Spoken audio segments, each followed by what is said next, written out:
গাণিতিক সূত্রাবলী অধ্যায়ের পূর্ণ বর্গাকারের প্রকাশ, এই পূর্ণ বর্গাকারে কীভাবে প্রকাশ করতে হয় সেটা শিখব। দেখো, পূর্ণ বর্গাকারের প্রকাশের জন্য আমাদের বীজগণিতের যে সকল ফর্মুলাগুলো রয়েছে সেগুলো আমরা দেখি যে এ প্লাস বি তার হোল স্কোয়ার। দেখো, এটা একটা পূর্ণবর্গ এবং এই পূর্ণবর্গ যেটা রয়েছে এরা ফর্মুলা আমরা জানি যে A square plus 2ab plus B square. অনুরূপভাবে অপরটি রয়েছে আমাদের এ মাইনাস বি তার হোল স্কোয়ার সমান A square minus 2ab plus B square. So যাবতীয় যা কিছু আমরা এই দুটো ফর্মুলার মধ্যে দিয়ে করব। সো এখানে বুঝবো কী করে, প্লাস থাকলে দেখতে পাচ্ছি 2ab টার্মের আগে যদি প্লাস চিহ্ন থাকে তাহলে প্লাসের মান হবে, আর যদি 2ab আগে যদি মাইনাস সাইন থাকে তাহলে এটা মাইনাসের মান হবে।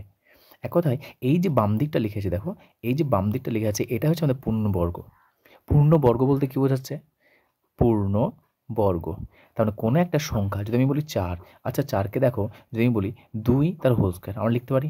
তাহলে এই যে 2 এর পূর্ণ বর্গ মানে একে যদি বর্গ করা হয় তাহলে কী সংখ্যা পাচ্ছি আমরা? 4 পাচ্ছি। তাহলে 2 হলো একটি পূর্ণবর্গ সংখ্যা। কার পূর্ণবর্গ হচ্ছে? আমাদের 4-এর পূর্ণবর্গ। অনুরূপভাবে যদি 9 বলা হয় তাহলে দেখো 9 হচ্ছে 3 তার পূর্ণবর্গ। তার মানে এই যে সংখ্যা রয়েছে সেই সংখ্যাটিকে কোনো একটা সংখ্যা তার হোল স্কোয়ার বা স্কোয়ারের আকার লিখতে পারছি। যদি আমরা স্কোয়ার আকার লিখতে পারি তাহলে সেটাকে বলা হয় পূর্ণবর্গ। তাহলে দেখো বাম দিকে যেটা রয়েছে এগুলো হচ্ছে প্রত্যেকটা পূর্ণবর্গ। তাহলে পূর্ণবর্গ যদি হয় তাহলে ডান দিক যেটা রয়েছে সেই আকারে প্রথমে নিয়ে আসবো। সো আমরা এই ফর্মুলা দুটো আগে ভালো করে লিখে নাও, তারপর তার বুঝতে পারবে। দেখো যে এ স্কোয়ার ব্র্যাকেট দাও,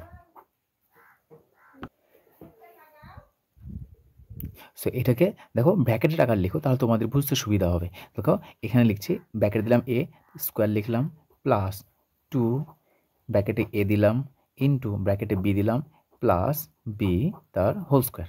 দেখো A square plus 2ab plus B square যদি এরকম আকার থাকে তাহলে এটার পরিবর্তে আমরা দেখো এ প্লাস বি তার হোল স্কোয়ার এই আকার লিখতে পারি।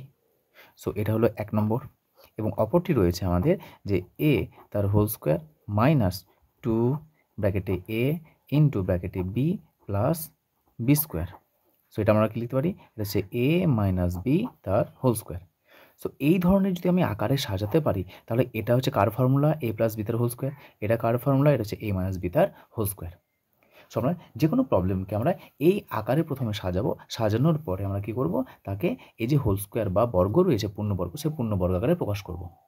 যেমন ধরে নাও যে x square plus 2x plus হচ্ছে 1।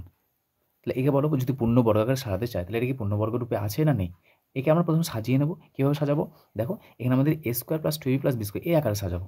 এটা হচ্ছে আমাদের নর্মাল ফর্মুলা যেটা আমাদের এ আর বি দিয়ে দেওয়া হয়েছে। আমরা যদি এর পরিবর্তে ধরো এরকম লিখি আমি যে x square plus 2xy plus y square, তাহলে বলো তো এটা কত লিখবো? দেখো এর পরিবর্তে এক্স আছে আর বি এর পরিবর্তে ওয়াই রয়েছে, তাহলে কত হবে এটা আমাদের এক্স প্লাস ওয়াই তার হোল স্কোয়ার। এটা জাস্ট আমাদের নর্মাল ফর্মুলা। তারপর যদি আমরা বলি ধরে নাও যে u square plus 2uv plus v square, বলো এটা কত হবে? এটা হবে আমাদের ইউ প্লাস ভি তার হোল স্কোয়ার। দেখো এটা আমরা ইউ ভি বলছি কিন্তু রিড করার সময় কীভাবে রিড করবো? A square plus 2ab plus B square, যেখানে এর মান হচ্ছে ইউ, দেখো এটা হচ্ছে আমাদের এর মান আর ভি হচ্ছে আমাদের বি এর মান। সো আমাদের যাই কিছু থাক না কেন আমরা সর্বদা এই আকারে সাজিয়ে তারপরে পূর্ণবর্গরূপে প্রকাশ করবো। তাহলে দেখো x square plus 2x plus 1 আছে, তাহলে একে সাজাও। তাহলে দেখো যেটা স্কোয়ার আছে তাকে হোল স্কোয়ার করো, স্কোয়ার প্লাস 2 লিখবো, 2 কত টার্ম আছে? 2ab, 2a কত? দেখো এইটা যেটা লিখেছি সেটা হচ্ছে আমাদের এর কাজ করছে, তাই না? দেখো এ স্কোয়ার, এখানে দেখো এ রয়েছে, এটা যা আছে এখানে তাই আছে, কিন্তু এখানে স্কোয়ার নেই, এখানে স্কোয়ার ছিল, তাহলে এটা কত হবে? এক্স। দেখো এখানে এক্স স্কোয়ার ছিল, এখানে এক্স। এবার উপরের দিকে তাকাও, এখানে 2x ছিল, এখানে 2x লিখে ফেলেছি। তাহলে বি কত লিখবো আমি? কত গুণ করলে আমি 2x পাবো? দেখো 1 গুণ করলে, তো 1 গুণ করে দিলাম, জাস্ট সাজালাম। এটা না গুণ করলেও চলতো, কিন্তু আমরা সাজালাম। প্লাস আচ্ছা বি এর মান কত বলো তো? 1, তাহলে 1-এর স্কোয়ার। এবার উপরের দিকে লাইনটা তাকাও, উপরের দিকে তাকিয়ে বলো যে এই লাইনটাতে আমি কোনো এক্সট্রা কিছু করেছি কি? কিছু করিনি। দেখো x square plus 2ab plus B square, তাহলে বলো তো এই লাইনে এর মান কত? এক্স, এই লাইনে বি এর মান কত? 1। তাহলে বলো এর পরিবর্তে আমরা কত লিখব? এক্স প্লাস 1 তার হোল স্কোয়ার। দেখো এটাকে আমরা একটা পূর্ণ বর্গরূপে প্রকাশ করলাম। কত হলো? এক্স প্লাস 1 তার হোল স্কোয়ার। দেখো পূর্ণ বর্গরূপে প্রকাশ করে ফেলেছি। অপর নাও যে x square 4x square plus 12x plus 9। তাহলে একে যদি আমরা পূর্ণ বর্গরূপে প্রকাশ করতে চাই, তাহলে দেখো আমাদের কী বললাম যে এই আকারে নেব, A square plus 2ab plus B square এই আকারে সাজাবো। তাহলে প্রথম সাজাও, দেখো এটাকে স্কোয়ার লিখবো, তার মানে কি ব্র্যাকেট দেবে, ব্র্যাকেটটা দাও তাহলে ভুল হবে না। তাহলে ব্র্যাকেট দেবো এটাকে, তাহলে বলতো ব্র্যাকেটের স্কোয়ার করছি, এটা আছে 4x স্কোয়ার, তাহলে এই ভেতরে কত দেবো যেন আমি 4x স্কোয়ার টাকা পাই। দেখো এক্স স্কোয়ার আছে, এক্স দিলাম, এখানে তো 4 আছে, তাহলে এখানে কত বসালে তার স্কোয়ার করলে 4 পাবো, 2 বসালে দেখো 2x তার হোল স্কোয়ার, এটা হয়ে গেল।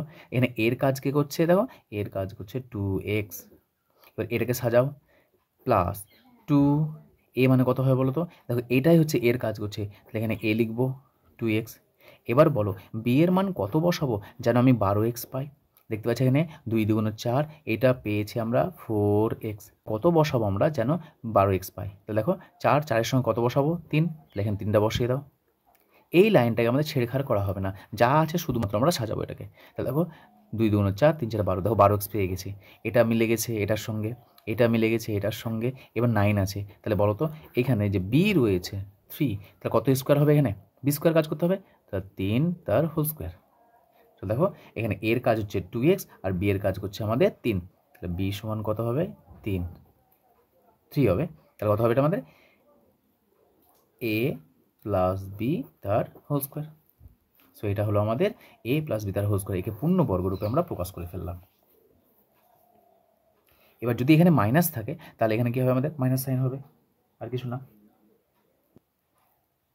নেক্সট একটা problem, 1 plus 4/a plus 4/a square, তাহলে এটাকে আমরা পূর্ণ বর্গরূপে প্রকাশ করবো। তাহলে প্রথমে বলো এখানে 1 আছে, তাহলে আমরা হোল স্কোয়ার লিখবো, তাহলে প্রথমে A square plus 2ab plus B square, 1 আছে তাহলে 1কে আমরা স্কোয়ার লিখতে পারি, কারণ 1-এর স্কোয়ার মানে 1ই হয়, প্লাস 2 লিখব 2ab, তাহলে এ বলো কত হবে, এখানে আমাদের এর মান দেখতে পাচ্ছি 1 আছে, তাহলে এখানে এর কাজ কে করছে 1, 2a লিখলাম। এবার বলো বি কত লিখবো, বি এমন লিখবো যেন আমি 4/a পাই, কারণ এখানে 4/a আছে, তাহলে বলো এখানে আমি কত লিখবো যেন 4/a পাই, দেখো উপরে 2 আছে উপরে 4 আছে, নিশ্চয়ই উপরে একটা 2 লাগবে, তাহলে 2 এর সঙ্গে 2 গুণ করলে 4 পেয়ে গেলাম, আর নিচে দেখো এ আছে, এখানে কি এ আছে কি নেই, এ বসিয়ে দাও, তাহলে দেখো এটাকে টোটালটাকে গুণ করো, গুণ করে দেখো 4/a পাচ্ছ নাকি, দেখো 2 2 যা 4/a, তখন 4/a পাচ্ছি আমরা। তাহলে এখানে বি এর কাজ কী করছে, এটা হচ্ছে আমাদের বি এর কাজ করছে, প্লাস তাকে স্কোয়ার করে দাও 2/a তার হোল স্কোয়ার। এবার দেখো এটাকে সাজাও, দেখো 4/a স্কোয়ার এখানে আসছে, 2-এর স্কোয়ার মানে 4, এ স্কোয়ার মানে এখানে এ তার হোল স্কোয়ার মানে স্কোয়ার আসছে, তাহলে 4/a স্কোয়ার, তখন এটাকে জাস্ট আমরা এই আকারে সাজালাম। সেখানে আমাদের এর কাজ করছে 1 আর বি এর কাজ করছে 2/a, so B equals to 2/a। তাহলে বলো এটা কত হবে, A square plus 2ab plus B square, so এটা হচ্ছে আমাদের এ প্লাস 2/a তার হোল স্কোয়ার। তো দেখো এটাকে আমরা পূর্ণ বর্গরূপে প্রকাশ করলাম। সো যে কোনো পূর্ণ বর্গরূপে প্রকাশ করতে বললে আমরা প্রথমে কাকে কী করবো, A square plus 2ab plus B square অথবা A square minus 2ab plus B square এই ফর্মুলাতে নিয়ে এসে তাকে আমরা পূর্ণ বর্গরূপে প্রকাশ করবো।